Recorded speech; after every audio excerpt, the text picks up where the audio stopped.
So with the result of level 1 July coming in the same pattern of level 1 May, as of now, at least for level 1, we can ascertain this fact that CFA Institute is moving away from the relative passing to the absolute passing.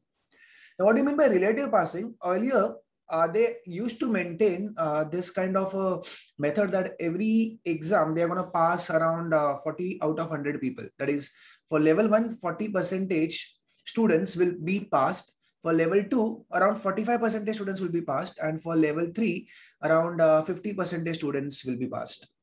Okay, so 40% students will pass level 1, 45% students will pass level 2, and 50% students will pass level 3. Let's talk about level 1. So level 1, the passing rate that they had maintained from the 1960 when they started till 2020 December was around on an average 40%. Sometimes it was like 49, sometimes it was 38. So let's say it was around 40%. Now to maintain the passing rate of 40%, they used to adjust the minimum passing score.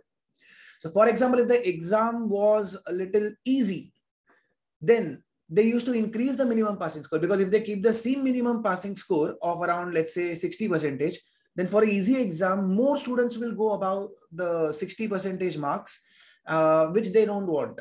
So they wanted only 40% students to go above minimum passing score, because they wanted to have a passing rate of around 40%. So what they used to do, they used to increase the minimum passing score from around 60, 61% to around 66%, so that only 40% students would be able to cross that hurdle. So when the exam was easy, they used to increase the hurdle so that to maintain the passing rate of 40%. And sometimes when the exam was difficult, then if they maintain the minimum passing score of hurdle of around 61%, then maybe only around 10-20% students could pass the exam. So to maintain the passing rate of around 40%, they had reduced the hurdle from around 60-61% to around 52-53% also. In the history, they have done that. So in the past, they have reduced the minimum passing score hurdle to around 50-53% also, so that they will maintain the passing rate of around 40% for level 1, I'm saying. All right. With the level 1 May and level 1 July, not with the level 1 February. For what did they do with level 1 February? For level 1 February, they maintained the passing rate, and the exam was easier. And that's the reason, to maintain the passing rate, they had increased the minimum passing score to around 72%.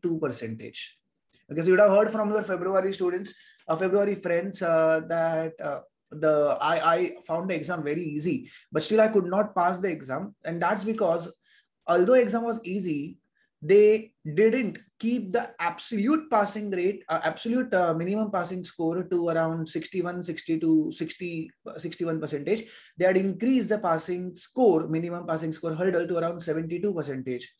Because if they would have kept it at around 60-61%, then maybe around like 70% students would have crossed that.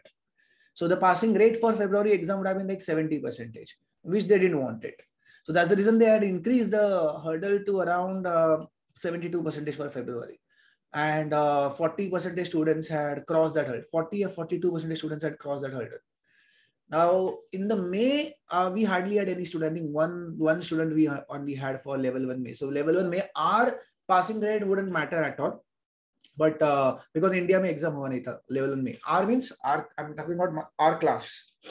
But the global pass rate of level 1 was reduced to 25%. And we had a discussion about this. Was it because of Indians not taking the exam? That was the discussion we had. I had disagreed to that. So CFL mentioned this at that time, that students were not generally prepared. So we don't think so that we should reduce the minimum passing score to maintain the passing rate of 40%. So in the past, they had done that. But now in the May, they didn't do it. They didn't reduce the minimum passing score from 60-61%. They didn't reduce it to accommodate more students passing. We had said at that time that let's watch out for the few more results and then we'll get a clarity. So now I think it's coming out to be clarity. More clarity will come after the August results comes in the second week of October. It's not very far. Maybe 3 weeks down the line, we'll be able to have more clarity. But right now I can say now firmly I can say this now. The CFE today has done away with the relative passing, that we will reduce the minimum passing score or will increase the minimum passing score.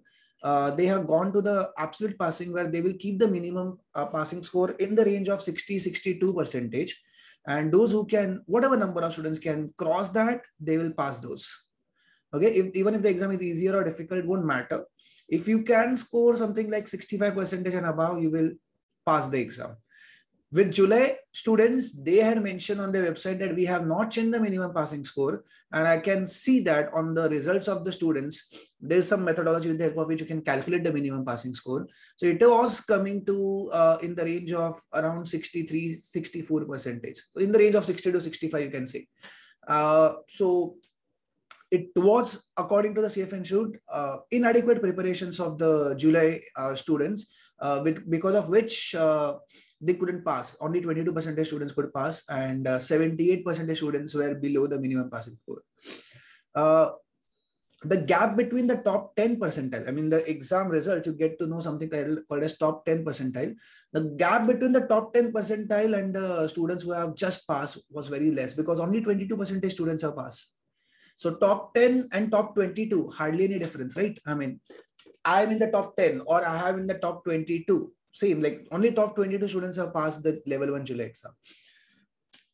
So I don't know how the level 1 August results are going to look like, passing grade is going to look like, because now they have done, I believe that they are done away with the relative passing, that we are not going to target a passing rate of 40%.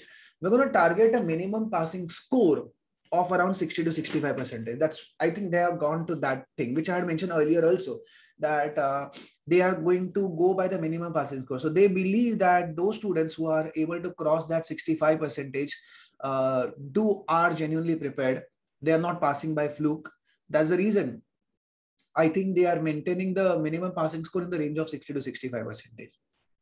It was in the same range for May also and July also. Some of the websites had mentioned that May ka passing score was some 71%. It was incorrect.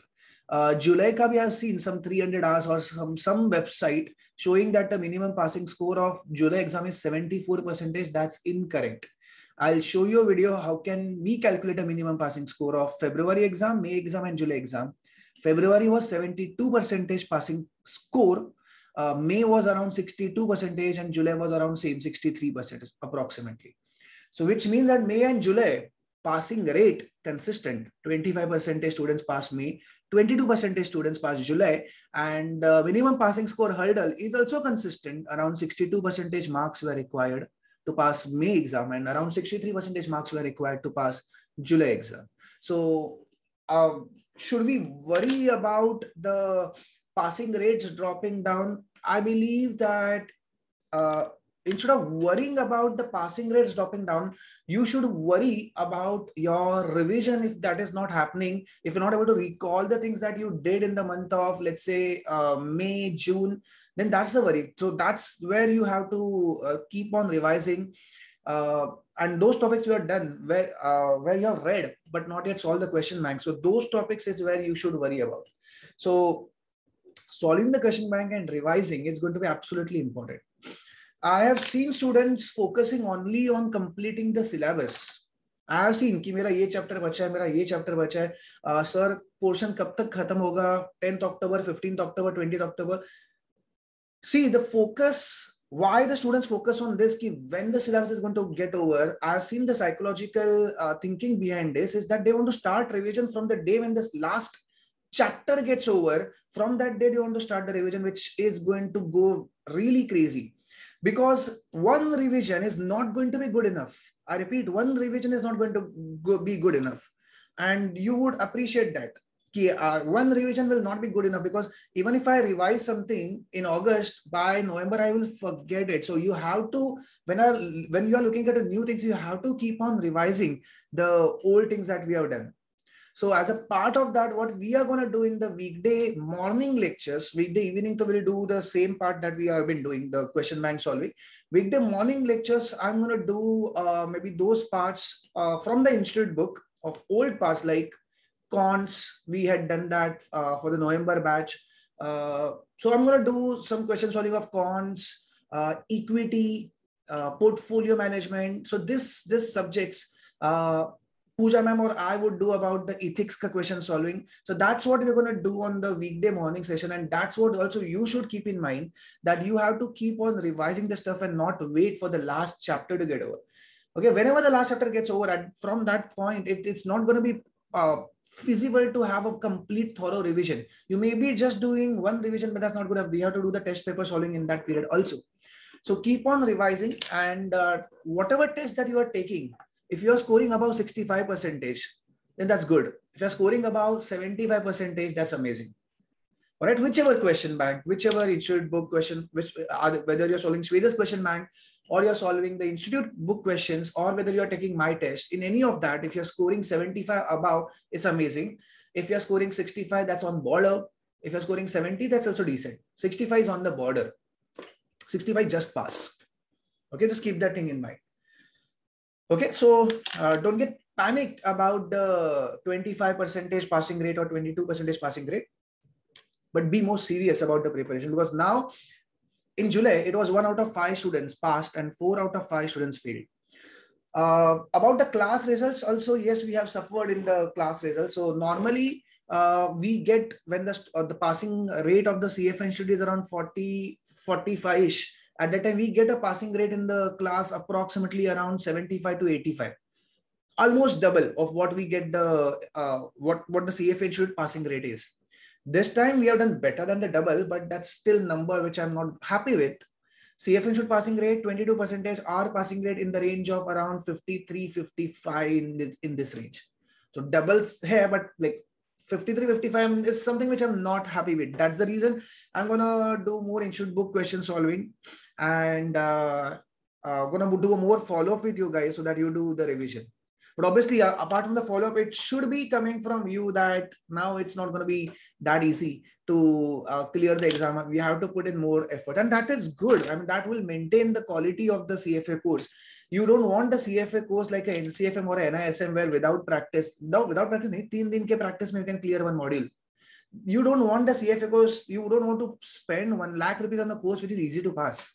There's not like a distance MBA from any college. I didn't want to name it. It's a genuine course with a good value. So if they keep on passing the students, and now with the frequency of the exam being more, I don't think so that number of students are going to increase dramatically with the frequency of the exam being doubled. But still, the number of students will increase, not doubled, but it will still increase.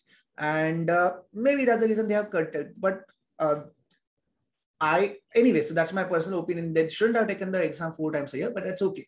So now what we need to keep in mind is that you, or when you are advocating, when you are explaining to the others who ask you how long does it take to prepare for a CFA exam, please do not tell them that it can be done in 3 months or 4 months. I've seen students who right now have registered for February exam. I've seen students who are right now registered for the February exam.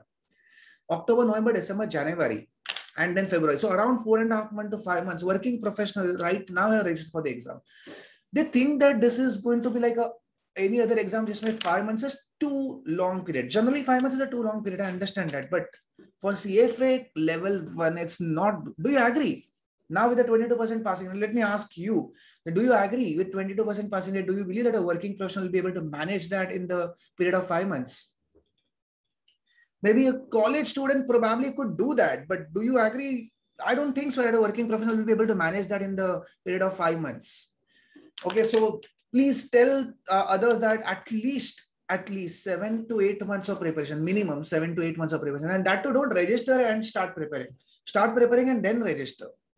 All right, and for you guys who already registered, now it's the time to understand that it's not going to be easy. It's going to be requiring more efforts. So cut down on the professional commitments, cut down on the personal commitments, cut down on the other social media activities that you might be doing, and just focus on the studies.